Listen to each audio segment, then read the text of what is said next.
Je vais essayer d'animer cette matinée en tenant le temps limite que l'on a déjà débordé, donc c'est quasiment mission impossible. Le déroulement qui vous est proposé par la mairie et ses partenaires donc, ce matin, c'est d'avoir un moment d'échange autour du projet du bâtiment de Barème qui s'inscrit dans la démarche de réseau alpin des bâtiments pilotes en bois des Alpes. Donc on aura un échange ce matin essentiellement autour de la construction en bois des Alpes et le recours à une ressource locale pour la construction de ce bâtiment. À l'issue de ces échanges, il y aura une démonstration d'une machine de classement mécanique qui a été acquise par l'association Bois des Alpes et qui est mise à disposition des acteurs et des professionnels, donc à l'extérieur du bâtiment, vous l'avez peut-être vu en arrivant.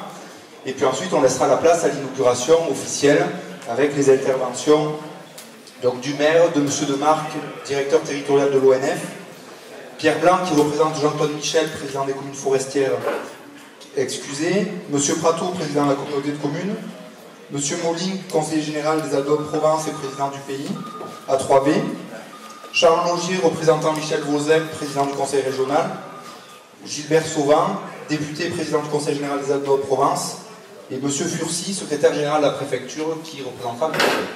Voilà, donc moi je ne vais pas en dire plus, je vais passer la parole à M. Chabot, donc, qui nous accueille aujourd'hui. Bonjour à tous, moi j'ai la lourde tâche d'ouvrir les débats, c'est pas quelque chose qui me plaît particulièrement, mais moi je m'y plie. Bon d'ailleurs, je suis très heureux de tous vous accueillir ici, dans cet atelier. Je vais parler en tant que maître d'ouvrage et de la démarche au Bois des Alpes que nous avons initiée pour réaliser cet atelier. Bon, pour notre commune, la construction de cet atelier était un choix de maintien des emplois ruraux et une opportunité de développement économique et un moyen de dynamiser la filière locale au bois. Appuyé par le réseau alpin de la forêt de montagne, animé par les communes forestières, le choix du bois comme matériau de construction s'est rapidement imposé. Au départ, c'est vrai que moi personnellement, j'étais parti plus sur un bâtiment en métal, mais après, ça faisait un peu désordre d'accueillir un atelier bois en métal. Voilà. Cette orientation confirme l'engagement que nous avons pris, les élus, notamment les élus du pays au niveau du territoire, dans le cadre de la charte forestière du pays à 3. Et enfin, à travers la certification, ça nous a permis de trouver une réponse adaptée à nos besoins et garantir l'origine des bois, l'origine alpine des bois.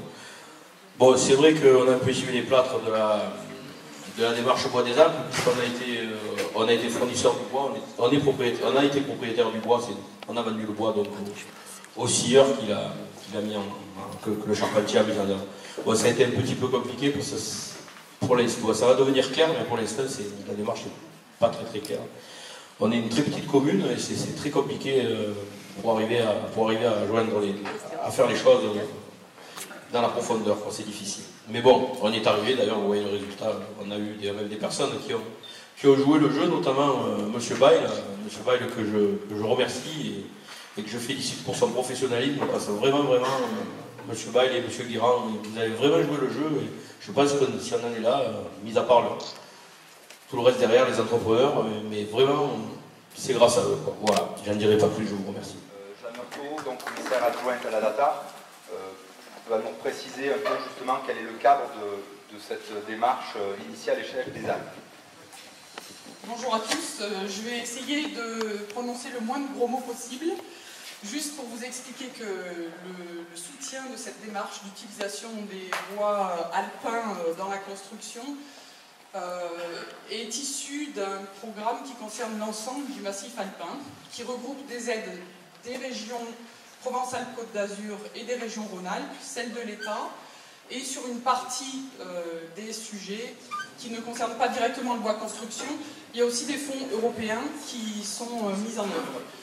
Donc en ce qui concerne la forêt, à l'échelle du massif, c'est 50% de la surface du territoire qui est couverte par la forêt, dont une part importante avec le rôle de forêt de protection, mais vous connaissez tout ça aussi bien que moi. Mais juste pour dire que la situation qu'on peut vivre dans le département des Alpes de Haute-Provence est resituée à l'échelle alpine, où elle a toute sa place et elle est intégrante vraiment des dynamiques qu'on cherche à mettre en œuvre.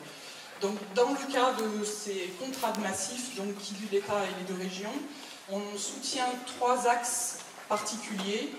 Et on arrive bientôt en fin de programmation, puisque la fin de l'année 2013 verra la fin de cette programmation et un départ sur autre chose dont les contours ne sont pas encore bien définis à l'heure où on parle.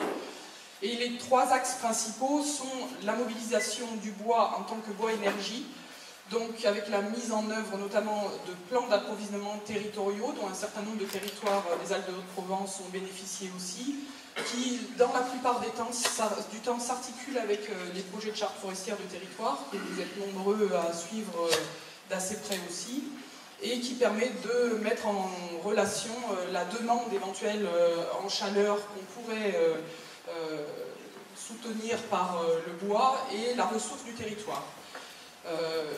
L'aval, c'est-à-dire les chaudières, les réseaux de chaleur, c'est des aides de l'ADEME, et la mobilisation de la ressource forestière, la transformation en plaquettes, en pellets et autres granulés, ça c'est la partie qui est soutenue par le massif.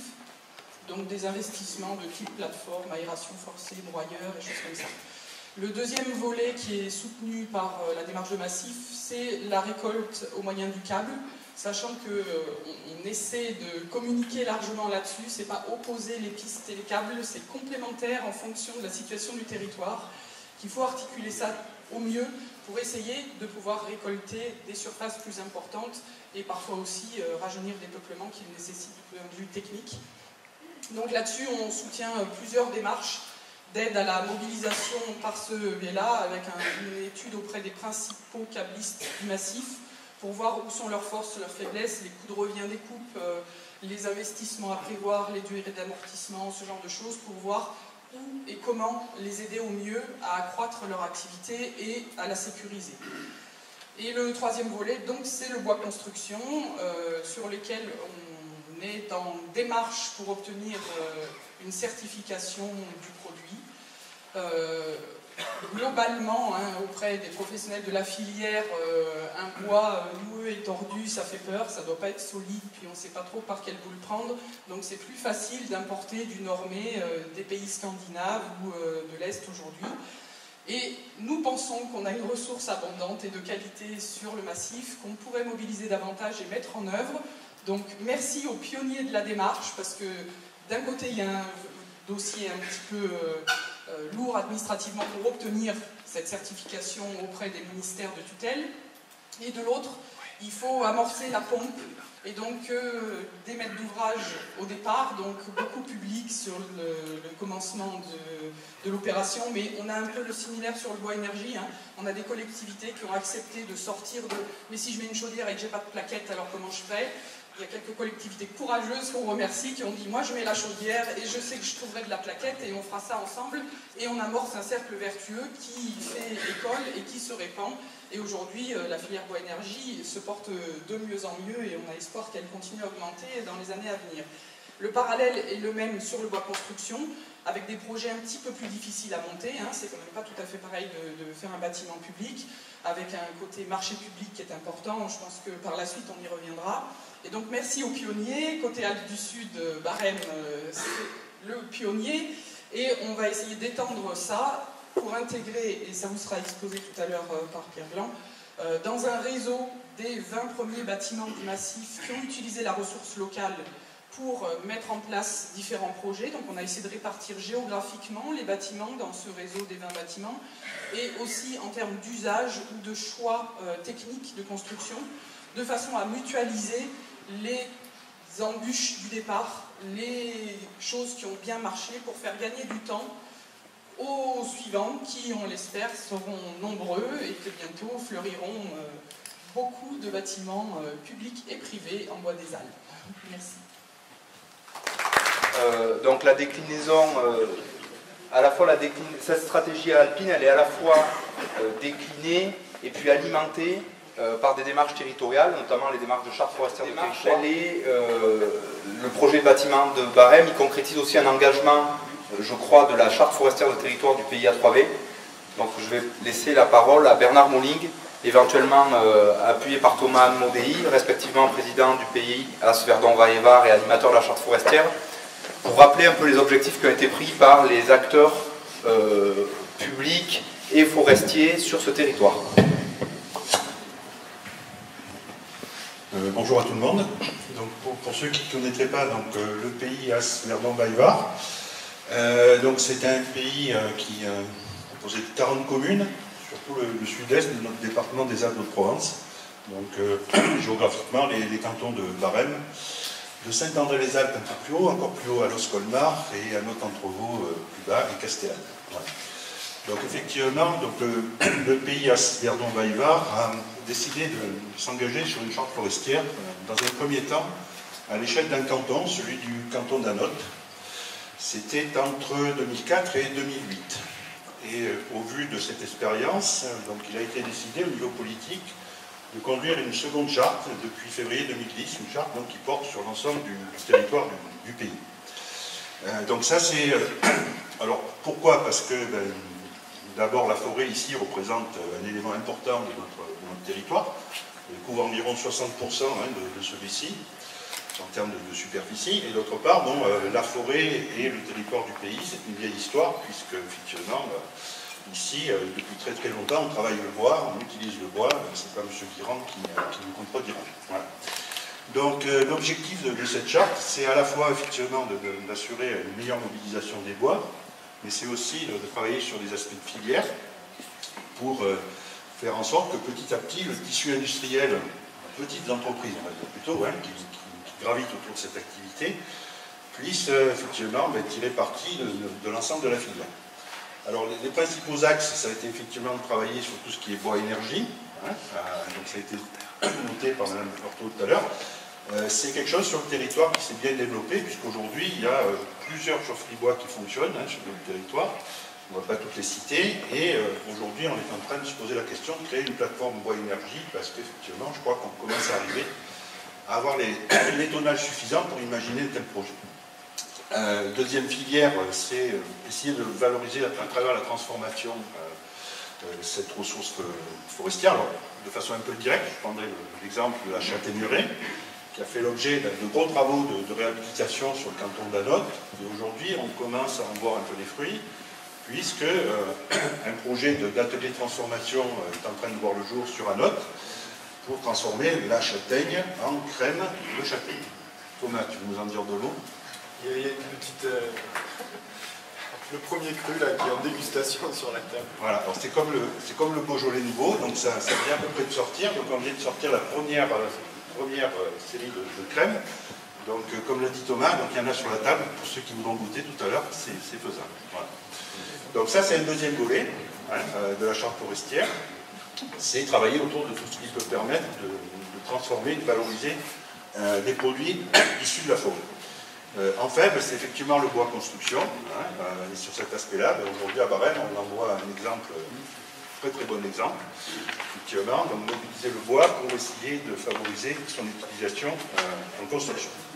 Voilà. Alors, donc ça, c'est les grands objectifs politiques de la charte. Elle arrive bientôt à terme, donc on a un souci, je crois que c'est effectivement trouver les moyens d'assurer la continuité de cette charte forestière. C'est pas facile pour un territoire comme le nôtre. Et puis ensuite, donc, le deuxième volet, c'est l'accompagnement de projet. C'est vrai que le pays s'est fortement investi, Jean-Michel Chabaud l'a dit, dans la mise en œuvre de ce projet de l'atelier bois sur Barème. Donc en apportant ses compétences d'ingénierie à la commune et puis aux partenaires pour essayer de mener à bien le projet. Je vais d'ailleurs laisser la parole à Thomas qui va vous expliquer de façon plus précise donc, le travail qu'il a pu effectuer pendant une bonne année pour aider la commune de Barème à faire aboutir ce projet. C'est un travail partenarial avec la COFOR, avec la commune, il ne faut pas les oublier. C'est très très important. Tu veux en dire de bon, Thomas? Ouais, rapidement, je ne vais pas faire un listing. Donc simplement, ce projet-là, il s'inscrit dans une convention tripartite qui avait été établie dès le début, avant le chantier, entre les communes forestières, la mairie, la commune de Barème et puis le pays A3B, de manière à bien répartir les tâches de chacun et que voilà, chaque partenaire trouve bien sa place sur ce projet-là. Donc le pays en particulier, quand j'ai récupéré le projet, quand je suis arrivé, mon rôle ça a été assez vite, par exemple, d'essayer de réfléchir avec les communes forestières à une stratégie pour approvisionner la commune en bois local. Donc après, concrètement, c'est voilà, rédiger des cahiers des charges, des choses comme ça, suivre un peu les marchés. Et puis après, il y a aussi eu un rôle important de coordination entre les différents partenaires, que ce soit l'exploitant forestier, le scieur, l'entreprise, parce que voilà, il y a eu quelques faux pas qu'il a fallu un peu rectifier, ajuster, et puis avec aussi les partenaires de l'entreprise Garcin, l'entreprise de Syrie et de siège, Guérand et puis Bail, voilà, ils ont tous aussi joué le jeu, chacun de leur côté, donc voilà, c'était un peu ce travail de coordination. Voilà, après, il y a quelques éléments de communication aussi sur lesquels on participe via la charte forestière. Ce qui est vraiment important dans le cadre de la charte, c'est que ce projet-là, il donne aussi envie à d'autres maîtres d'ouvrage de concrétiser leur projet et de prendre un peu exemple et modèle sur ce bâtiment-là et de se dire, ben ouais, ça fonctionne et voilà, ça donne envie et c'est ça qui est important en tout cas dans le cadre de la charte forestière. Alors, moi, pour terminer, je voudrais quand même souligner que c'est un peu une aventure, des projets comme ça. Monsieur Monin, qui a expérimenté ça dans sa commune il y a déjà quelques années, on sait quelque chose. C'est vrai que c'est une aventure. Et je crois qu'il faut vraiment féliciter tous ceux qui se sont associés à cette aventure pour arriver à la mener à terme. Alors Thomas vient de dire ça peut servir d'exemple à d'autres maîtres d'ouvrage, c'est vrai. Et bon, je pense qu'ils peuvent se rapprocher de la mairie de Barème s'ils veulent aussi savoir comment il faut arriver à manager un projet comme ça. C'est pas toujours facile. Voilà, donc merci à tous ceux qui ont travaillé à la réussite de ce projet. Je vais vous présenter les particularités de ce projet et puis l'approche qu'il y a eu sur la construction de ce bâtiment. Également aussi comment on intègre justement, quand le cahier des charges dès le départ demande une ressource locale, en quoi et comment vous vous êtes adapté à la ressource disponible localement.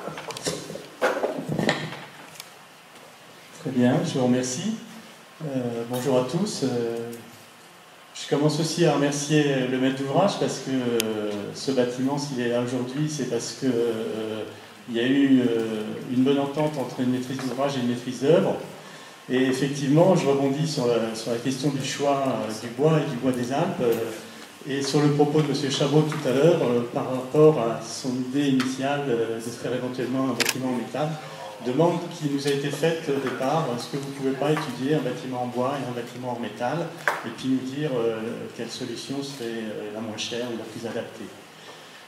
On a eu la chance d'être retenu dans le cadre d'une procédure adaptée où il y a un dialogue qui a pu s'instaurer avec le maître d'ouvrage.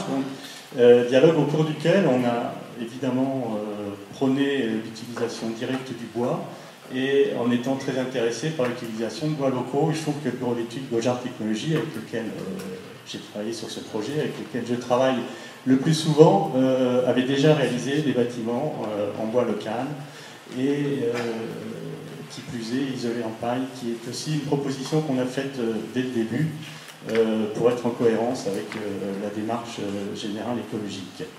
Donc le conseil municipal de Barème nous a fait confiance, nous a confié le projet et on a ensuite pu démarrer les études également en collaboration avec l'ONF et les futurs utilisateurs pour définir les besoins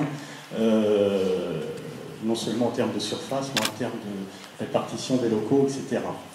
Donc ça a été un travail très positif dès le départ, par le biais de la consultation, du partenariat qui a pu s'instaurer, et de ce travail qui n'est pas toujours possible dans le cadre de gros projets qui se fait sur concours et où on est soumis à l'anonymat, où on n'a pas le droit de discuter avec les futurs utilisateurs, qu'on ne connaît pas toujours d'ailleurs, etc., etc. Donc ce bâtiment, on l'a proposé en bois d'emblée avec cette forte volonté parce que, avant d'être du bois local, c'est un matériau écologique, hein, c'est le seul matériau qui absorbe du CO2 au lieu d'en émettre. Donc c'est un matériau écologique par excellence, sous certaines conditions bien évidemment. En particulier, si on utilise des bois naturellement durables, hein, en évitant tous les traitements chimiques ou autres, et si c'est du bois le plus local possible, hein, pour utiliser des filières courtes. Je dis ça particulièrement par opposition aux bois qui viennent de très loin. Bon, Pour ce qui concerne les essences telles que celles qui sont utilisées ici, on en a beaucoup qui viennent des anciens pays de l'Est, d'Ukraine, de Sibérie, etc., pour le mélèze par exemple, ou sinon les bois exotiques qui viennent des forêts tropicales et qui participent à la déforestation de nombreuses forêts primaires de manière assez dramatique. Donc non seulement du bois, mais du bois local et du bois naturellement durable, c'est 3 atouts pour un bâtiment écologique. Alors on a construit en bois, mais on a essayé également d'être cohérent jusqu'au bout et d'utiliser le maximum de matériaux biosourcés. C'est pour ça aussi qu'on a prolongé cette démarche sur les choix d'isolation en utilisant de la paille pour les murs et de la ouate de cellulose pour la toiture, donc, qui sont, enfin pour la ouate de cellulose, issue indirectement du bois, hein, et pour la paille qui est un matériau renouvelable et qu'on trouve localement. Alors, il y a des contraintes de mise en œuvre hein, que l'entreprise Garcin a su assumer hein, avec une préfabrication des caissons. Je ne sais pas s'il y a des images qui sont présentées sur le PowerPoint. Sur le poster qui est affiché à côté, là vous avez des photos des caissons pendant leur préfabrication, etc. Donc il y a eu cette mise en œuvre d'abord en atelier, ensuite un montage. Et le bâtiment est tramé sur des multiples des bottes de paille, hein, c'est-à-dire qu'on est vraiment parti du matériau de base pour déterminer le système constructif et l'entraxe des caissons, la 5 mètres, etc. Donc une démarche aussi basée sur une rationalité constructive, c'est-à-dire qu'on a essayé de limiter la quantité de bois utilisé et d'utiliser la complémentarité des matériaux. C'est-à-dire que si vous levez la tête, vous voyez qu'on a des poutres sous-tendues, c'est-à-dire que la partie bois a été réduite à la partie qui travaille en compression, et tout ce qui travaille en traction a été traité en métal, de même que les croix de contreventement que vous avez sur le côté sont en métal, puisque si on avait voulu les traiter en bois, on aurait des sections de bois énormes, on aurait une mauvaise utilisation, si on peut dire, du bois. Donc la complémentarité des matériaux, qu'on peut résumer par l'utilisation de la juste quantité du bon matériau au bon endroit, fait également partie de cette démarche et permet d'avoir un bâtiment dont l'impact écologique est limité au maximum.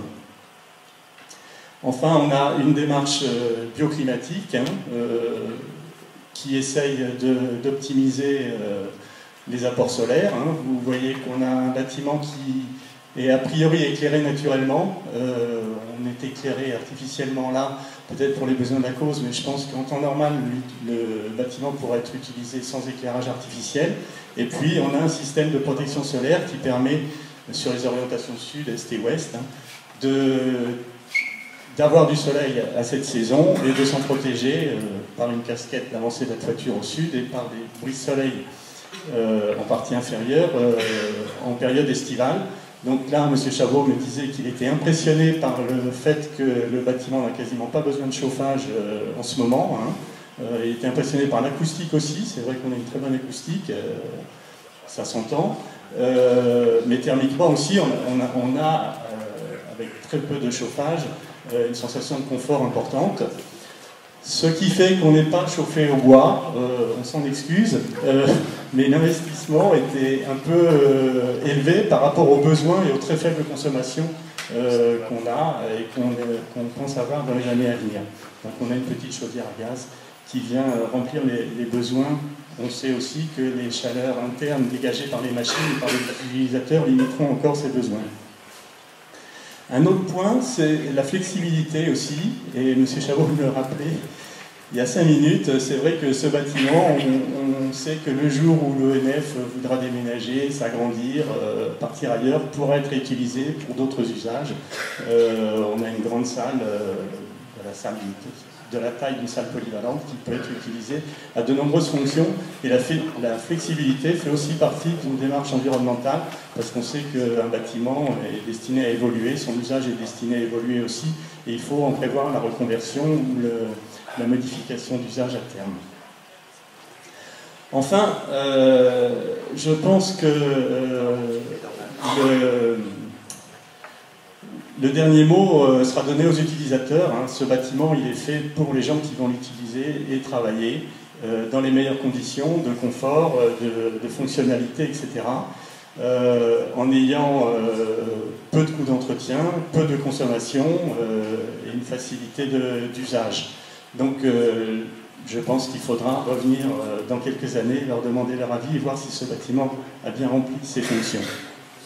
Et puis, dernier mot pour conclure, j'étais il y a 15 jours avec M. Sauvant, président du Conseil général, à Paris, pour nous faire remettre un prix décerné par l'Association des maires pour le dernier bâtiment qu'a réalisé l'agence dans les Alpes de Haute-Provence, qui est le bâtiment d'accueil du prieuré de Salagon, sous maîtrise d'ouvrage Conseil général 04. Et donc je souhaite le même avenir à ce bâtiment. Et je vous remercie.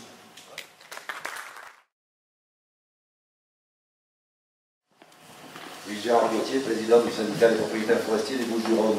Je fais référence à cet appel d'offres que vous avez lancé, où dans notre département on a d'autres soucis identiques, mais pas sur le bois d'air encore malheureusement, mais notamment sur le bois énergie. Lorsque les communes lancent des appels d'offres pour une entreprise pour le bois énergie, on essaye chaque fois, au travers des chartes forestières, des PAT auxquels on participe, d'imposer, de demander que ces matériaux soient de provenance locale, et on nous oppose toujours le sempiternel cahier des charges qui interdit d'imposer une labellisation ou un truc comme ça. Donc comment vous avez fait pour, contourner cette procédure administrative un peu compliquée? Oui, alors je laisserai le président de l'association Bois des Alpes répondre après. Juste, dans le cas présent, la certification Bois des Alpes n'existait pas encore. Donc on a contourné le problème en ne lançant l'appel d'offres que sur la mise en œuvre du bois, et c'est la commune qui a fourni le bois. Hein. Donc c'est ce qu'on a expliqué peut-être rapidement tout à l'heure, c'est-à-dire que le bois a été livré, les grumes ont été livrées au charpentier, qui les a emmenés au scieur, qui les a sciés, qui les a rendus à l'entreprise. Bon, maintenant, avec le label Bois des Alpes, je vais laisser le président répondre, mais je suis étonné par votre propos. On peut imposer des labels, on n'a pas le droit d'imposer une provenance géographique, et je pense que c'est justement l'intérêt du label Bois des Alpes, c'est qu'il permet de contourner un peu cet obstacle qu'on a rencontré précédemment. J'en aurais une de questions là, parce que je vais faire le béotien de base là. Ouais, le Bois des Alpes c'est bien sympa, mais ça coûte plus cher. Donc moi, ma question c'est de savoir de combien vous avez exposé l'enveloppe initiale du bâtiment. Je crois que le maître d'ouvrage était assez strict sur cette approche-là, puisque derrière il y a un loyer qui avait un système d'encadrement sur le financement et l'équilibre du projet. Donc moi j'aimerais savoir de combien a coûté en plus ce bâtiment par rapport à du bois importé ou du bois ou tout simplement du métal. Je crois même qu'à l'origine il avait été la définition de l'enveloppe était basée sur une simulation métal. Alors je vais vous dire très franchement, on a un contrat de maîtrise d'œuvre sur la base d'1 million de travaux, et le décompte final est de 963 147 € hors taxe. Si ça peut répondre à votre question. Ça répond à ma question.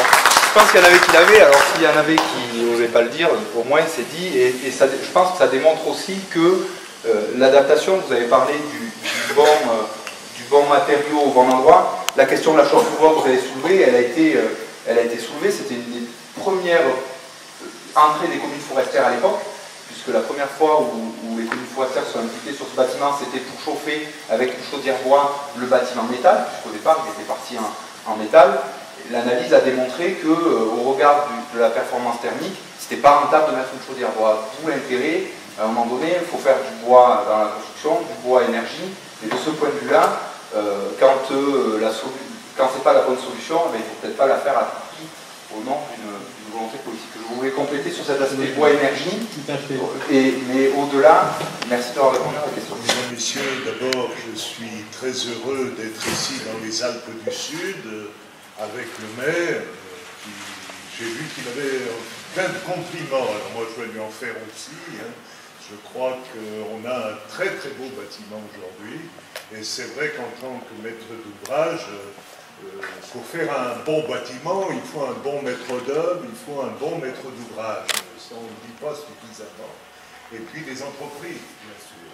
Donc c'est quand même la première des choses, et ma première réaction, c'est que c'est un plaisir d'être ici pour une première, puisque Bois des Alpes, que je vais vous parler dans quelques instants, eh bien, c'est la première construction qui est inaugurée dans le sud, qui est, avec le conseil régional, bien entendu, l'Office national des forêts que je salue, c'est la première inauguration. Donc, merci, monsieur le maire. Je dois vous dire aussi que je suis, vous le savez, responsable des communes forestières et que je voudrais saluer et dire combien l'Union régionale des communes forestières a beaucoup travaillé dans cette région, en particulier Jean-Claude Michel, qui est représenté aujourd'hui par Pierre Blanc, qui est là, et je crois qu'on forme une équipe et on travaille dans le massif. J'y reviendrai tout à l'heure, c'est important, la notion de massif au niveau de la forêt et du bois. Deux mots avant d'attaquer le sujet qui concerne le bois des Alpes proprement dit. D'abord, on a parlé des chartes forestières de territoire, de la politique territoriale, du développement local, de l'évolution des technologies. Eh bien, on est en train, chers collègues et amis, de créer une économie du local, de recréer une économie du local. Alors, on a vu tout à l'heure, il y a des difficultés, on ne sait pas forcément tout faire, on tâtonne, on a dit qu'il fallait travailler en équipe, il fallait que tous les entrepreneurs, mais c'est fondamental que de dire qu'aujourd'hui, on est en train de réintroduire dans nos économies locales, et particulièrement rurales, l'économie du local, la construction bois locale, et puis aussi le bois énergie local. Donc c'est une démarche très forte et qui nous permettra peut-être, et j'en suis sûr, nous permettra de relocaliser les activités et l'emploi. Je crois qu'il faut bien, et si vous le permettez, dire l'enjeu considérable de ce qu'on est en train de faire. J'avais l'impression de dire, et je vais le dire, je vais parler lundi, donc je serai au Sénat, de dire on ne va pas faire dans notre domaine le tout industriel, c'est-à-dire de faire des scieries qui ont, comme nos amis allemands ou scandinaves, 1 million, 2 millions de mètres cubes. On n'a pas les massifs forestiers pour ça. On a des forêts hétérogènes avec des massifs qui sont bien localisés. Ce sont les Alpes, les Vosges, le Jura, le Massif central, les Pyrénées. Et qu'il faut reconstruire une activité industrielle, certes, on ne va pas condamner, mais pas faire que le tout industriel. Quand il y a quelques années, on m'expliquait à Paris, bien entendu, on réfléchit beaucoup, vous le savez, qu'il suffisait de mettre en France 3 ou 4 unités importantes de sciage et on avait réglé le problème. Eh bien non, il faut effectivement construire une nouvelle économie du local avec des petites et moyennes industries qui doivent évoluer. Ce sont les charpentiers, par exemple, qui construisent dans leurs ateliers, qui arrivent à faire un certain nombre de choses. Mais c'est un début d'un processus, et comme tout le début d'un processus et d'une filière, on l'a dit tout à l'heure, il faudra bien que l'État mette l'Europe un peu d'argent. Je voudrais remercier la DATAR qui a véritablement choisi avec la politique de massif d'aller dans ce sens, parce que c'est comme ça qu'on va pouvoir gagner du terrain et de faire en sorte qu'il y ait encore un espoir économique dans nos régions et dans les Alpes. Ça m'apparaît important de resituer l'enjeu principal qu'on est en train de faire. Et ça, c'est important. Donc moi, j'ai pour objet aujourd'hui de vous parler des bois des Alpes. Alors, j'ai indiqué tout de suite que c'est une stratégie, mais je crois que Jeanne nous l'a fait tout à l'heure en nous disant que c'est la politique du massif des Alpes. Donc, on a effectivement une politique, un objectif et une stratégie pour faire en sorte que l'on développe la filière forêt-bois dans les Alpes. Alors, on l'a dit, je vais le répéter, c'est une démarche concertée. Forcément, tout le monde doit y participer, on l'a vu pour les entreprises, mais c'est vrai pour les institutionnels, c'est vrai pour la forêt privée, c'est vrai pour l'Office national des forêts. Je dois dire que, par exemple, la construction dans ma propre commune, eh bien, l'ONF marquait les bois dans la forêt, elle avait fait déjà un tri, donc tout le monde doit participer à cette filière. Une démarche maintenant, qu'est-ce que c'est que Bois des Alpes? Eh bien, si on veut gagner cette filière, il faut, et je crois que ça a été dit tout à l'heure, très simplement, il y avait quelques années, on mettait sur les permis de construire et sur les appels d'offres Bois du Nord. Et puis c'est vrai que les architectes et un certain nombre trouvaient très facile de mettre Bois du Nord, Bois du Nord, Bois du Nord. Donc nous, nos bois, moi je me souviens, on nous disait, et j'ai même presque entendu tout à l'heure, la qualité des bois, c'est vrai qu'ils sont hétérogènes, c'est vrai qu'il faut les trier, c'est vrai qu'il faut les classer mécaniquement, mais on avait une concurrence et on a aussi sur le plan européen, et ça les professionnels le savent, j'allais dire nos adversaires, nos concurrents avaient fait une bataille des normes. Et on nous a imposé, avec les distributeurs, d'avoir les normes du bois de nos concurrents, et puis bien entendu, écoutez, on va quand même faire un peu une autocritique, on s'est un peu laissé faire et un peu laissé aller. Je crois que ça c'est vrai. Donc maintenant, il faut effectivement retrouver une possibilité de défendre les bois des Alpes pour ce qui nous concerne. D'où l'idée d'une certification. Alors, qu'est-ce que c'est que la certification des bois des Alpes? On a, dans la certification des bois des Alpes, localisé le bois. Pour localiser le bois, on a trouvé un moyen très simple, c'est la loi montagne qui précise le périmètre des communes qui concernent le bois des Alpes. Donc, on a pris la loi montagne, donc on sait d'où vient le bois. Ensuite, on a mis un autre critère qui est important, le bois géré durablement, c'est PEFC pour ce qui nous concerne. Troisième critère, et on en a beaucoup parlé avec les entreprises tout à l'heure, c'est la qualité mécanique. Donc on garantit la qualité mécanique de la construction avec, bien entendu, soit avec certaines méthodes, mais maintenant, vous le savez, on a des machines pour ça. Et que le bois est transformé dans les départements considérés ou limitrophes et avec des entreprises en gras. Et nous sommes aujourd'hui en mesure de dire, on a fait des études juridiques, que l'on peut, avec la loi Grenelle, inscrire, parce qu'il y a les problèmes d'environnement que vous connaissez, le bilan énergétique, les circuits courts, eh bien, on peut inscrire Bois des Alpes.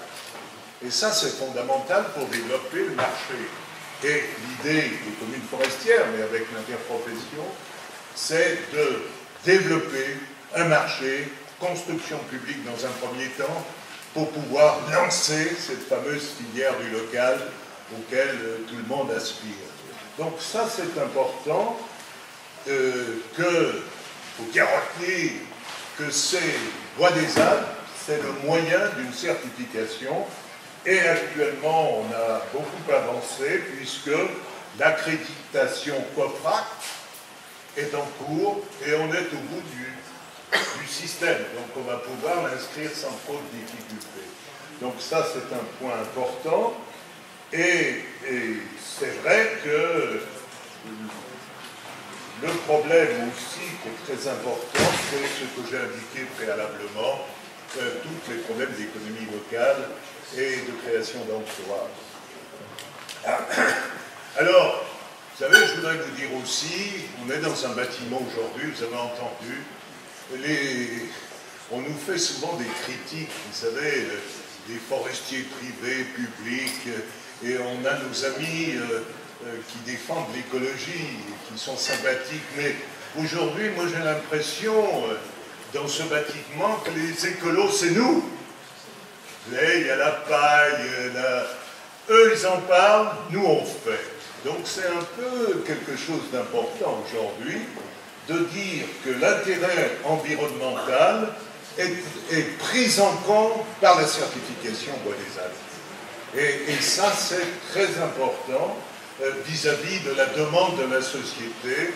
C'est très important aussi sur le fond, sur le CO2, sur le réchauffement climatique. Cette certification répond aux objectifs environnementaux.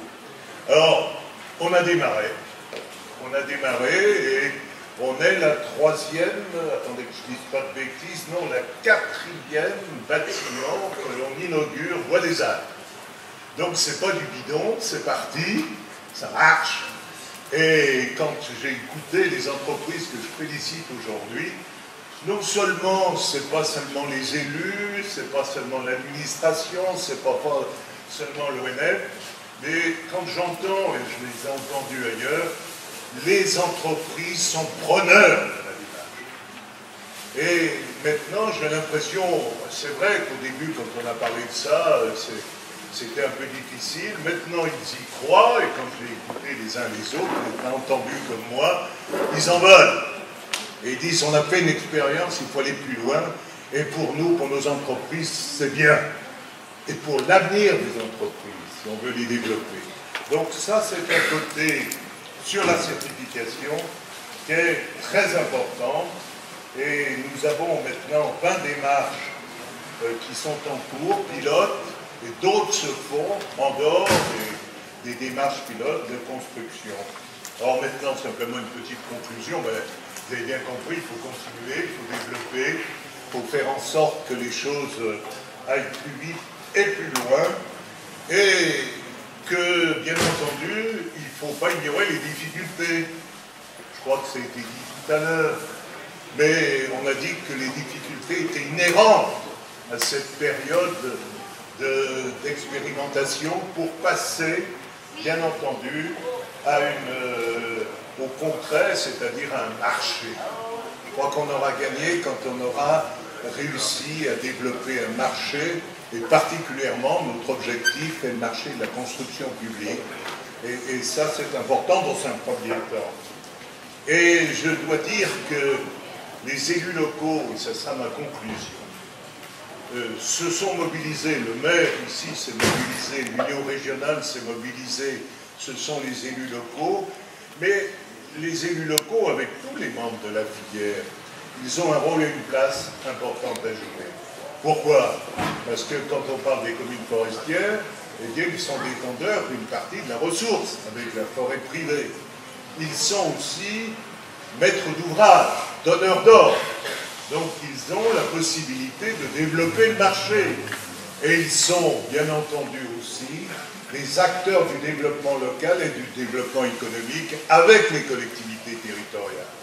Donc tous ces bâtiments qui sont ici, tout ce travail qui a été fait avec l'administration, avec l'Office national des forêts, avec les entreprises, vous savez, pour faire en sorte que de la pédagogie et de faire de la pub, le meilleur système, en particulier m'adressant aux élus, pour que les gens puissent continuer le mouvement, c'est de faire visiter des bâtiments comme ceux-ci. Et c'est vrai, monsieur le maire, ce bâtiment est bien, et si vous le faites visiter à vos collègues, on aura de nombreux bâtiments dans les Alpes du Sud. Si on peut mettre l'astronaute à l'extérieur, il va vous dire deux mots de cette machine, de ses utilisations potentielles, et puis de l'atout qu'elle peut avoir, et puis ensuite vous la verrez à l'œuvre à l'extérieur. Donc bonjour à tous. Comme vous l'avez déjà entendu, la démarche Bois des Alpes a pour rôle de mettre sur le marché une offre compétitive vis-à-vis des bois du Nord, c'est-à-dire avec des bois qui sont secs, classés mécaniquement, avec une traçabilité contrôlée, et avec donc des entreprises qui sont transformées par des entreprises qui soient donc en Rhône-Alpes ou en PACA. Donc l'entreprise, l'association Bois des Alpes met sur le vous propose donc une machine de classement mécanique. Elle la met à disposition donc des scieurs et aussi des charpentiers pour qualifier certains lots de bois, par exemple pour certains bâtiments, mais aussi à des rôles donc de sensibilisation et de démonstration, comme un peu aujourd'hui, parce que c'est très important de comprendre l'intérêt pour les bois locaux donc du classement mécanique. Donc quelques chiffres donc, pour répondre à M. Taillard sur le classement mécanique et le classement visuel. Actuellement, le classement visuel centralise réellement donc, la détection des défauts sur les nœuds et un petit peu moins sur donc, les cernes, c'est-à-dire l'épaisseur entre chaque cerne de bois. Or, donc, on n'a pas des bois très blancs comme les bois du Nord. Nos bois sont un peu plus noueux, certes, mais ils sont de qualité équivalente. Et ça, c'est dur à le faire comprendre, même aux scieurs de chez nous. Parce qu'ils ont été formatés par le discours donc, du classement visuel qui dit, en gros, la majorité des défauts, c'est les nœuds. Or, il faut comprendre que ce classement a été un petit peu orienté par le lobbying allemand et scandinave parce que eux, leurs bois sont blancs. Voilà. On ne va pas rentrer dans la politique aujourd'hui, mais donc ce qui est important donc aujourd'hui, c'est que par exemple, vous voyez ces poutres-là, elles sont très noueuses. Cependant, enfin très noueuses, c'est du bois de pays. Cependant, elles peuvent assumer un effort conséquent. Pour donc quelques chiffres, on a, je crois que c'était selon une étude FCBA, si on prend un lot de 100 poutres de bois donc, des Alpes, seulement avec l'œil, 30% étaient affectés dans les bonnes places, donc c'est 18, c'est 24, c'est 30, ou rejet. Et avec le classement visuel, c'était entre 60 et 70%, le classement mécanique, excusez-moi, qui était donc orienté donc, dans la bonne classe. Donc plus de la moitié des bois étaient mieux valorisés. Après, à voir actuellement économiquement, entre un C18 et un C30 ou jusqu'à C35, C40, quel est l'apport, enfin le surplus. Qu'est-ce qu'on peut donc avoir en plus? C'est de l'ordre peut-être d'une cinquantaine d'euros par mètre cube. Aujourd'hui, les entreprises ne l'ont pas spécifiquement. C'est plutôt vis-à-vis d'une démarche standardisée.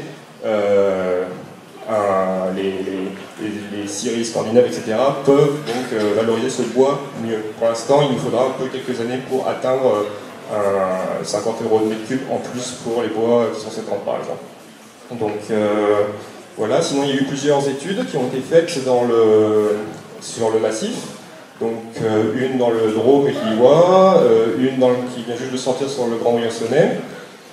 Et donc j'ai quelques chiffres en tête. C'est par exemple au visuel, vu que c'est un classement donc, qui est très, assez subjectif et qui est quand même à une grosse marge de sécurité. Il y avait seulement 10% du lot de mélèzes qui sortait en C30, alors que avec la machine, il y en avait au moins 35% qui en sortaient. Donc on voit quand même une belle différence. Je vais peut-être passer la parole à Gérard Fromager de l'IEP Consultant pour parler un petit peu donc, du classement mécanique. Oui, bonjour. Pour des raisons techniques, je crois qu'on va débattre ici, parce que dehors on fera la démonstration, mais avec le bruit du groupe électrogène, on ne s'entendra pas très bien. Voilà. Depuis le 1er janvier 2012, les bois circulants, les bois de structure, donc c'est les bois travaillants, le marquage CE est obligatoire. Parmi ce marquage CE, il y a le classement des bois. Le classement selon la résistance mécanique des bois Alors quand on dit C18, C24, C30, c'est C, et le chiffre qui suit, c'est la résistance en mégapascal. Là, pour l'instant, en France, le classement se fait sur bois sec. 20%, plus ou moins 4%. Voilà. Il y a actuellement des essais qui sont faits pour classer les bois verts. Voilà. Il y a une machine qui existe en France, mais malheureusement, elle ne fonctionne pas. L'origine du classement mécanique, c'est qu'on sait très bien qu'entre un résineux qui a poussé vite et un résineux qui a poussé lentement, on le sait depuis très longtemps, la résistance mécanique n'est pas la même. Entre un sapin de Vancouver ou un mélèze, la résistance mécanique n'est pas la même, mais le problème c'est quelle est la différence. Moi je vous avais juste fait un petit dessin, mais tout le monde le sait. Les résineux poussent sur les bois de printemps. Les bois printemps, grosso modo, c'est des gros tubes à gros diamètre. À gros diamètre, donc à résistance très faible. Quand on a la même section de bois, plus on a de bois de printemps, plus le bois a poussé vite, moins il est résistant. Voilà. Donc, c'est pour ça que le premier facteur de classement et le plus important, c'est la densité des bois. C'est la densité des bois qui se traduit par la largeur d'accroissement des cernes. Voilà. Alors, comment classer ces bois? On peut les classer visuellement, comme ça se fait actuellement dans 99% des cas, c'est-à-dire il y a, M. Portier vous l'a dit, il y a relativement très peu de corrélation entre le classement visuel et le classement machine, quand on compare les deux classements. Et pourquoi ça? C'est parce que quand on regarde bien sûr on est un peu loin, mais quand on regarde ce qu'il faut classer, ce qu'il faut prendre en compte comme paramètre, vous avez le premier paramètre, c'est la largeur des cernes. Pour du C22, il faut que ce soit inférieur ou égal à 6 mm, du C30 inférieur ou égal à 3. Ensuite, il y a le diamètre des nœuds. Alors, les nœuds en fonction d'où ils sont placés. Ensuite, donc si c'est sur la face, si c'est sur la rive, la pente de fil, il faut que le classeur visuel estime la pente de fil, voir s'il y a de la flash, donc la présence d'écorce sur les bordures. Voilà. On voit bien, on le sent très bien que ce classement est un classement très théorique et qui est très difficilement faisable, surtout en rythme industriel. Un rythme industriel. C'est pourquoi il a été mis au point des machines à classement mécanique. Deux phrases, il y a plusieurs machines, il y a plusieurs technologies. La première technologie et la plus ancienne, c'est les méthodes de stress grading, c'est-à-dire la déformation de la planche par une pression constante. Ça a été adopté par les Anglais depuis 1950 pour classer les bois, puisqu'en Angleterre, ils recevaient des bois de tous les pays. Donc, ils savaient pas, donc, quand ils recevaient des bois de Russie, d'Archangel ou du Pinus radiata du Brésil, la résistance mécanique n'était naturellement pas la même. La deuxième, donc classement par stress grading. La deuxième méthode, c'est par scanner. Donc les bois sont scannérisés comme un scanner à imagerie médicale et un logiciel traduit la résistance mécanique. Et la troisième méthode, c'est la machine qu'on va vous présenter, est une machine qui a été développée par un Français, M. Jean-Luc Sandoz, qui a déjà remarqué que plus un bois est dense, plus les ultrasons passant par le bois sont rapides. Voilà. Donc il y a une corrélation entre la rapidité des ultrasons et la densité du bois. Et plus un bois a de la pente de fil, plus un bois à des nœuds, plus la vitesse des ultrasons est ralentie. Donc moyennant ça, plus 25 ans de recherche, il a mis au point cette machine qui, premièrement, calcule la masse volumique du bois et l'humidité. En même temps, il y a les ultrasons qui passent et vous avez en même temps la classification qui ressort. C'est une machine dont le classement a été agréé naturellement par le FCPA, hein, selon les normes européennes. C'est une machine qui passe à peu près, enfin, qui peut passer avec la manutention entre 30 et 50 planches, enfin débits, minutes. Voilà. On en est loin pour un classement visuel. C'est un peu plus compliqué que ça, mais on va essayer de faire. On va vous montrer, on va essayer de faire quelques essais. Voilà. Je crois que c'est tout.